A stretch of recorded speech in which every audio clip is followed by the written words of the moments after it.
Greetings and welcome to the basement. Okay, so before we get into the continuing on with the incremental game here, got a couple of just sort of quick things to talk about. I'll put a jump link in the description down below as to where you can go to start the video proper, I suppose. First thing, I'm probably going to be changing the way I do the recording a bit. Attempting to keep it in like short little 15-minute to 20-minute increments, and then stopping and having to go do the editing and cleanup and stuff like that is being really hard on my ability to stay concentrated and focused on the task of creating the incremental game. So what I'm probably going to switch is to doing longer record sessions and then cutting in and out of them with little intros and outro portions before each video. So we'll have a little intro portion like this, and then it'll fade into the main video part. So we'll see how that works. As always, I'm open to any comments you guys have, so leave comments down below if you've got thoughts, positive or negative, on how the new format will work out. That will start next video, by the way. This will be still one of my standard, just straight through videos. Also, I might do a little bit more jump cuts. I'm not sure. There's going to reach a certain point where it's just going to be grunt work, and I'm not sure how much fun it would be or how entertaining I can be talking while doing grunt work, so we'll wait on that. And also, we're going to start getting into the Playmaker stuff, and I do want to stress that I'm not particularly skilled with Playmaker. I've just very recently started using it, hence why this is an adventure, and so there will be some floundering about, so just heads up on that. Okay, that is enough pointless chitter chatter. Let's get back into it. Oh yeah, one last point. Then we'll get back into it. I've got a new audio setup that I'm still trying to get used to. So if the audio quality and volume levels are a little bit up and down for this video, I apologize. I think I have the workflow figured out, so we'll see. Okay, we're starting now for realsies. So we have our locations set up on our terrain and really not much else. And so what I want to do now is create a camera control finite state machine for Playmaker to be able to bounce back and forth between these cameras. I think for the moment I'll probably just bind it to the QWE keys just for testing purposes. Okay, so let's create an empty game object. I'm going to call this camera control, if I can actually type properly. That would be useful. Oh dear, and yeah, I definitely want to reset you and put you back to the origin of the world. And let's go into the Playmaker window and actually do some Playmaker.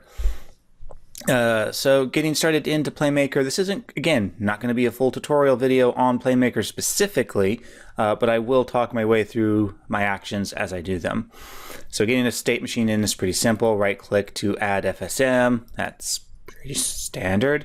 Okay, so when I get here, I have my start, which immediately transitions me into state 1, which is pretty standard for state machines, honestly. All right, so to start off with, let's have this state be the workshop. So I'll call this workshop view. Let's see here. So how Playmaker works is you have a state, and then you have a bunch of actions that state does when it runs. So I've got my action. Where did I put my action browser? That's my state browser. Oh, here's my action browser down here. All right, so do we have a move, controller move? Oh, that is horrible. Okay, let's move my action list up here. It's going to make things a little bit crowded, but there you go. That is much better. Move object. Move a game object to another game object. That sounds exactly like what I need. So let's go ahead and drag that in. So object to move, I'm going to specify a game object, and that's going to be my main camera. Destination will be, oops, clicked off of it, will be my workshop location. Time, I am assuming, is how long is this going to take. I'm going to set that to 0. Speed none, delay none, ease type. And let's see here. Ignore timescale useful if the game is paused. I don't think I need anything else. It's just when I do it, I do it.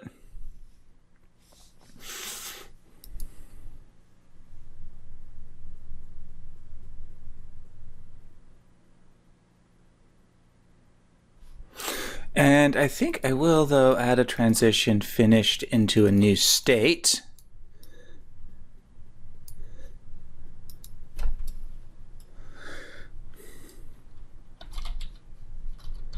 Change weight, because I can't think of anything better. And this is where I'll actually put in the key commands to, excuse me, change over.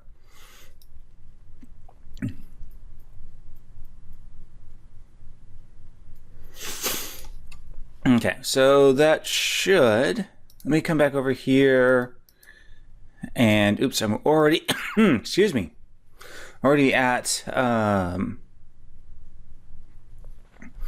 workshop location. So let me grab my main camera, move it away from the workshop location, hit the play button, and I should instantly snap over there.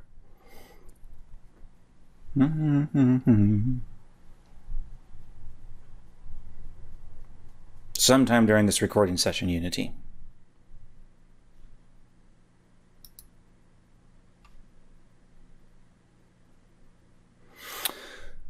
Well, I suppose there's a possibility I did something horribly wrong. Let's see here. No, I don't have... Oh, there we go. I'm just being highly impatient. That was a weird flicker.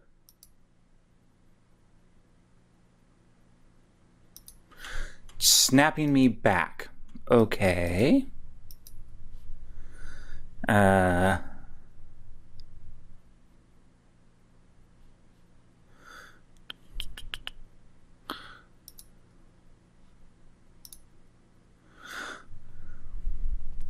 Moves a game object to another game object. Okay, let's take...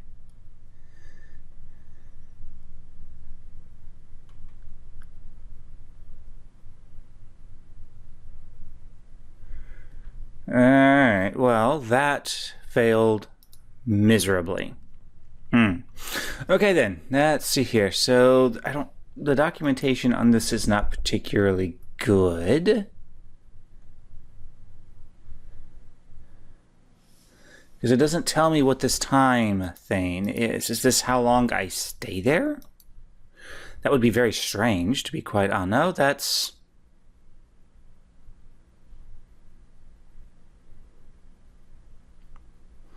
Okay, so it does actually move in. So, in that time, it worked all right. Use type linear.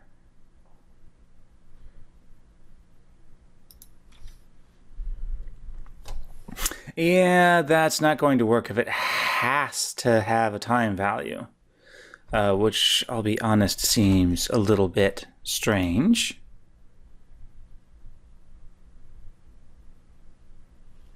Yeah, that is weird that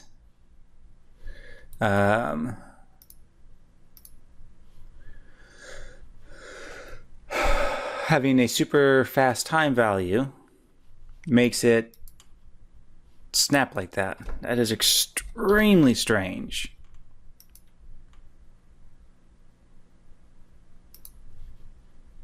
It's like it has to have at least 1 second. Yeah, if it has at least 1 second, then it works. Okay, well, we need a different action then. Let's just try manipulating the transform directly.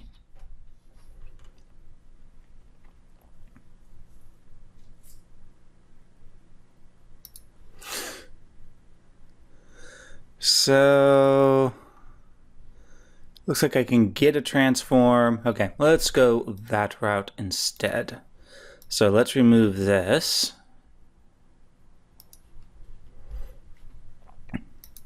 This is the part where as a knowing how to program, I'm like severely annoyed because it's like just a few lines of code to actually get this done, but visual scripting is its own beast. You have to try to figure out what the visual system wants you to do. So actually let's go under game object, set transform parent. Let's look at our sets here. Set layer, No, I don't really like most of that. Let's go in here. So I've got get position. Do I have a set position? Okay, get position, set position. That sounds good. So here, I'm going to need a new variable for this. New variable, temp camera position. At least I am assuming that's what it's going to be stored in.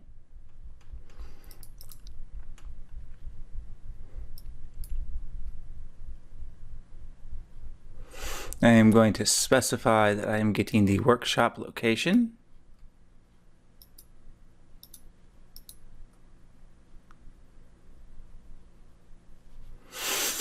And then I will...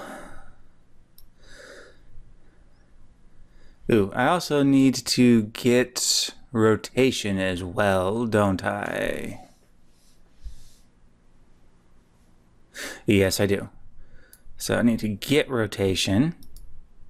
Let's collapse that now. And specify game object, workshop location. Stored as a quaternion, new variable, temp camera rot.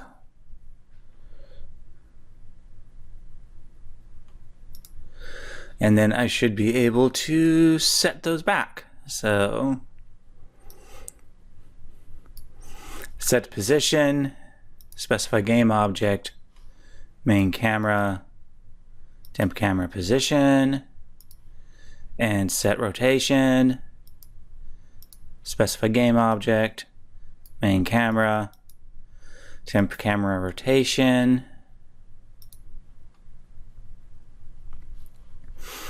Okay.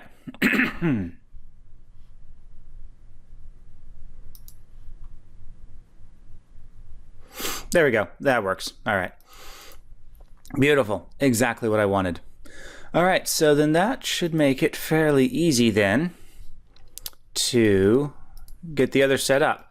So I'll just simply copy the state, paste it in, paste it in, and now I can change these. So this is forced ruin view, and this is mine view, and all I need to modify are my get positions. So instead of workshop, I need mine. Make sure I'm in the right mine, yes.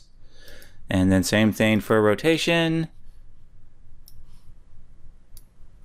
Set the mine location, come up here to forest, expand those out, and forest ruin, forest ruin, forest ruin, forest ruin.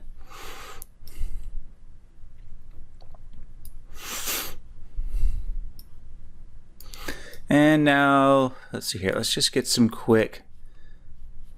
So I'm going to need to add in some events here. Change to workshop. Change to mine. And change to ruin. Okay. Come back to this state. And key presses should theoretically be easy. Let's see here. Get key. Okay, get key down is exactly what I want. Drag that over. And let's see here. And just as temporariness, I'm going to use Q for, actually, yeah. I'll do this for all of them. Q for change to ruin, or I'm sorry, change to workshop.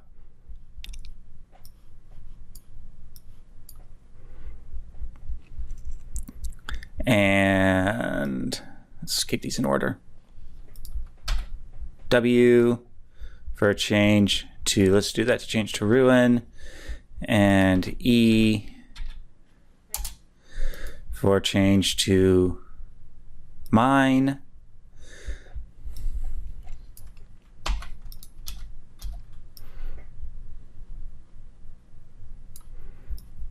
And just brute force this. So change to weight doesn't need a workshop transition, even though it probably wouldn't. You know what?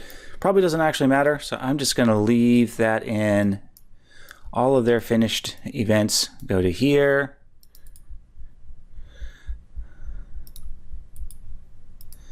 Add in my transitions. So workshop here, mine here, ruin here. That's a bit messy, but it should work.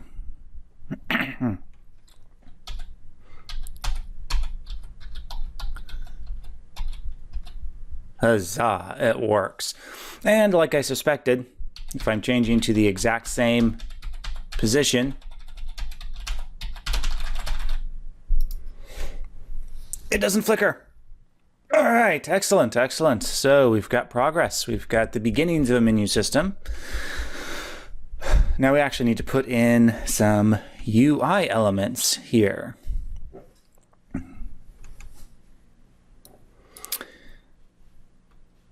And since the video is at the 17-minute mark, and I think I will go ahead and cut it off here. So, like I said at the start of this video, this will be the last time that I do these like deliberately cut off at specific time limit videos.